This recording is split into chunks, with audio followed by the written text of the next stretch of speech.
দাঁতে, যে ম্যাঙ্গালোর শহরে বড় হয়ে উঠেছিল, সে প্রথমবারের জন্য তার জন্মভূমি গ্রামে ফিরে যাচ্ছিল।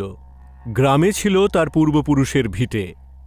দাঁতের পিতা সেগুলো বিক্রি করতে চাননি, কিন্তু নিজের পিতার মারা যাওয়ার পর দাঁতে নিজের পূর্বপুরুষের ভিটে এবং জমি একটি হোটেল কোম্পানিকে বিক্রি করার জন্য নিজের গ্রামে যাচ্ছিল।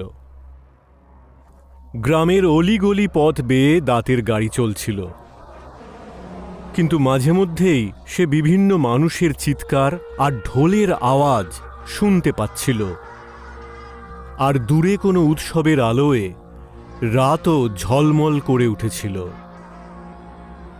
দাঁতে তার জীবনে এই সব কিছু প্রথমবারের জন্য দেখছিল।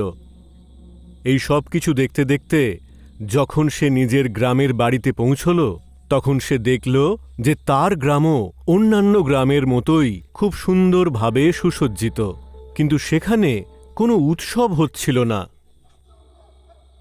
ও যখন তার বাড়ির কেয়ারটেকার কাকাকে জিজ্ঞাসা করল যে এই সুন্দর সাজানো গোছানো কিসের জন্য, তখন তিনি তাকে বললেন যে গ্রামে আগামীকাল ভূতকোলা উৎসব পালিত হবে। দাঁতের কাকা ভূতকোলার ব্যাপারে তাকে বলতে লাগলেন, কিন্তু যেহেতু রাত অনেক হয়ে গিয়েছিল আর দাঁতেও ছিল ভীষণ ক্লান্ত, ও নিজের কাকার কথা শোনার আগেই ঘুমিয়ে পড়ল। পরের দিন হোটেলের লোকজন তার বাড়িতে এলো। হোটেলের লোকজনকে নিজের জমি দেখানোর পর তাদের বিদায় জানিয়ে সন্ধেবেলা দাঁতে যখন প্রপার্টির পেপারে সাইন করছিল, তখন সে আবার সেই ঢোল আর চিৎকারের আওয়াজ শুনতে পেল।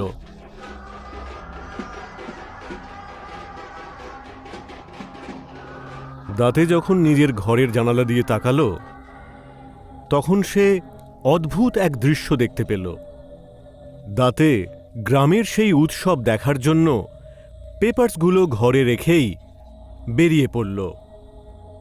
উৎসবের স্থানে দাঁতে গিয়ে দেখল সেখানে অনেক মানুষ একসঙ্গে জড়ো হয়েছে, আর সেই ঢোলের আওয়াজ সে তখন আরও জোরে শুনতে পাচ্ছিল।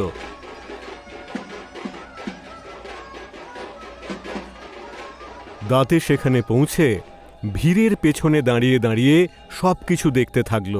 সে দেখল নানা রঙের কাপড় পরিহিত একটি ব্যক্তি তার দিকে পেছন ফিরে বিভিন্ন অঙ্গভঙ্গি করছিল আর এক অদ্ভুত ভঙ্গিতে নৃত্য করছিল, আর বাকিরা সবাই তার সামনে হাত জোড় করে তাকে বিভিন্ন ব্যাপারে জিজ্ঞাসাবাদ করছিল। দাঁতে কিছু বুঝে ওঠার আগেই সেই ব্যক্তি হঠাৎ নৃত্য বন্ধ করল, আর সে ভিড়কে ঠেলে দৌড়ে দাঁতের সামনে উপস্থিত হল আর ওর দিকে এক দৃষ্টিতে তাকিয়ে রইল। দাঁতে সেই ব্যক্তিকে এত কাছে দেখে অবাক দৃষ্টিতে তাকিয়ে রইল। সেই ব্যক্তির গোটা মুখে হলুদ রং ছিল, আর তার গোটা শরীরে বিভিন্ন রকমের গহনা। মাথার ওপর ছিল জংলি শুয়োরের একটি মুকুট, যেটা ব্যক্তিটিকে করে তুলেছিল আরও অদ্ভুত।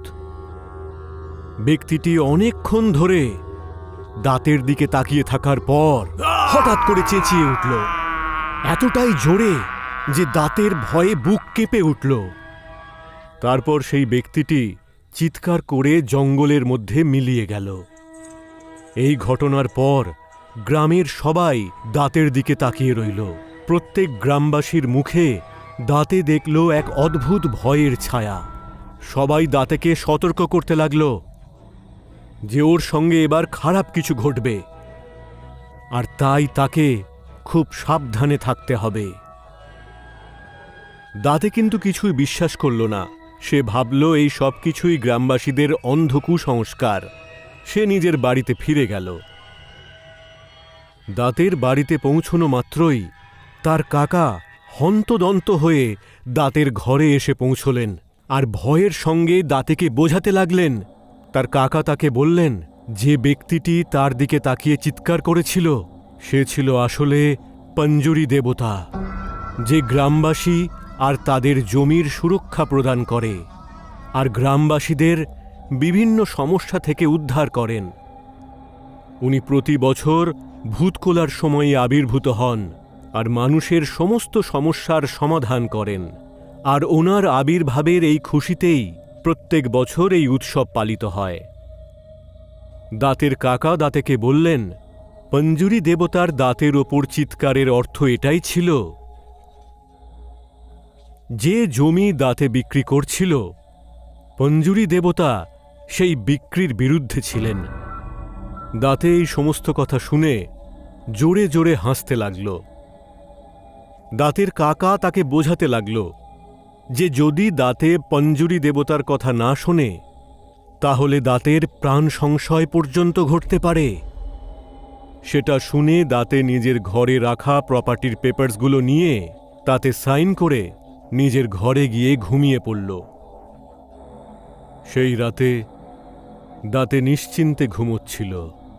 মধ্যরাতের পর একটা আওয়াজে যখন দাঁতের ঘুম ভাঙল, মনোযোগ দিয়ে শোনার পর দাঁতে বুঝল ভূতকোলায় শোনা আওয়াজের সঙ্গে এই আওয়াজটি ছিল হুবহু এক।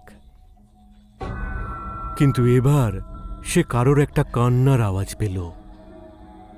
ভয় পেয়ে দাঁতে যখন সেই আওয়াজ অনুসরণ করে দরজা অবধি গেল, তখন সে বহু দূর পর্যন্ত কাউকে দেখতে পেল না।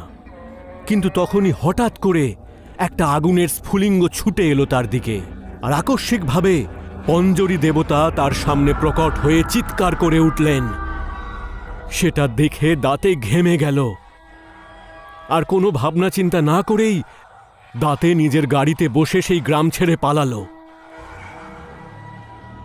গাড়ি চালাতে চালাতে দাঁতে জঙ্গলের রাস্তায় যখন পৌঁছল, তখনই হঠাৎ সে কিছু একটা দেখতে পেল, যেটা দেখে দাঁতে ভয় পেয়ে গেল।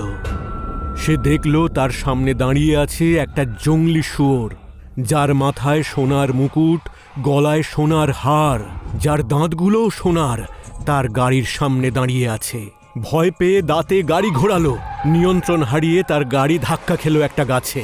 দাঁতের অ্যাক্সিডেন্ট হয়েছিল, আর সেখানেই দাঁতে হয়ে পড়ল অজ্ঞান। দাঁতের যখন জ্ঞান ফিরল, ও তখন ছিল হসপিটালে, আর তার কাকা পাশেই বসেছিলেন। কাকাকে দেখেই দাঁতে কান্নায় ভেঙে পড়ল। তারপর সে তার কাকাকে তৎক্ষণাৎ প্রপার্টির পেপারস নিয়ে আসতে বলল। তার কাকা যখনই সেই পেপারস নিয়ে এলেন, দাঁতে তখনই সব কাগজ ছিঁড়ে ফেলল। হসপিটাল থেকে ডিসচার্জ হবার পর দাঁতে পঞ্জুরি দেবতার কাছে ক্ষমা চায়, আর এই প্রতিজ্ঞা করে ম্যাঙ্গালোরে আবার ফিরে গেল যে সে তার পূর্বপুরুষের ভিটে কোনোদিন কাউকে বিক্রি করবে না। আমরা জানি না যে দাঁতের সঙ্গে যেসব ঘটনা ঘটল সেটা কোনো দেবতার মায়া ছিল নাকি কোনো অলৌকিক ঘটনা, কিন্তু সে যাই হোক, এই ঘটনা আমাদের অনেক কিছু শিখিয়ে দিয়ে গেল।